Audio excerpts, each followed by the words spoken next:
moderation. Comments are an important feature of blogs because they allow your readers to respond to your posts. This gives your readers the opportunity to share their own thoughts or questions about the content of your post, but your readers may also provide links to other resources, generate discussion, or simply compliment you for a well-written post. The recent comments module on the dashboard informs us that there are 2 new comments in response to our blog posts. Comments that are awaiting moderation are highlighted in yellow to catch your attention. From here, we can easily approve, reply to, edit, mark as spam, or move a comment to the trash. Previously approved comments can be unapproved at any time. Now, this commenter has accidentally misspelled our company's name, so I'll edit this comment, correcting the typo, and then I'll also approve it before clicking the Update Comment button. Now I'll post a quick reply to this commenter.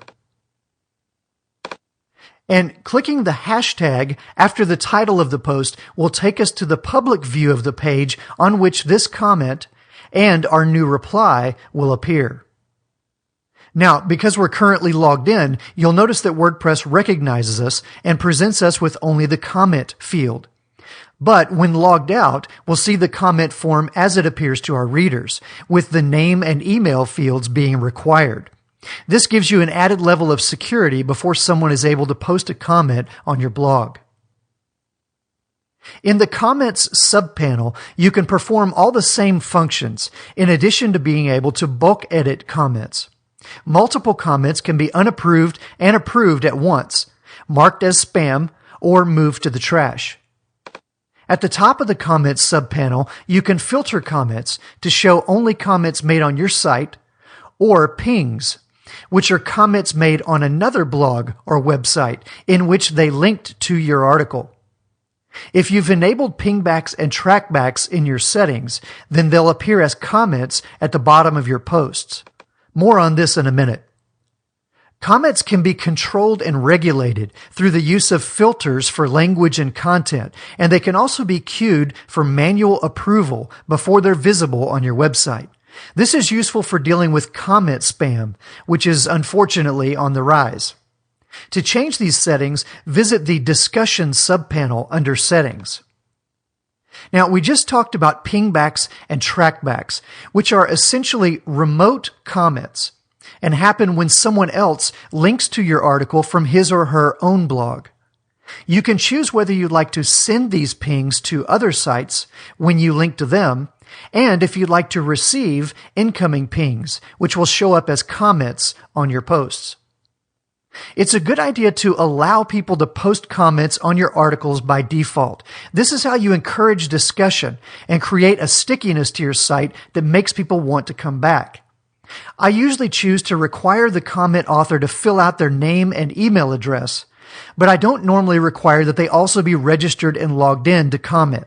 Make it as easy as possible for folks to enter the conversation because, like you, they probably already have too many logins to deal with. So let's not require them to register or log into our site just to post a comment. You can choose to automatically close comments on articles after a certain number of days. And you can also choose to enable threaded or nested comments up to 10 levels deep. This helps people when they're viewing related comments to see them in a threaded or nested group, viewing them all together instead of scattered throughout the entire page. If you've got a particularly popular blog, you may want to break up your comments into more than one page.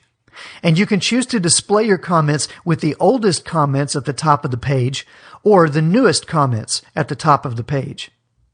You can choose to be notified by email whenever someone posts a comment, or at least when a comment is held for moderation.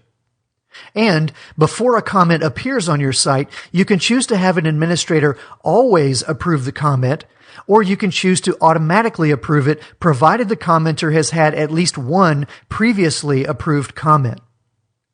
If a comment contains 2 or more links, which is a common characteristic of spam, then we'll choose to hold it for manual approval. You can also have a comment held for moderation if it contains any of the common spam words that you enter into this field. The comment blacklist works in much the same way way, except comments that contain these words will be automatically marked as spam, rather than being simply held for moderation. And last, you can enable or disable avatars, those little icons or images that appear next to an individual's comments on your articles.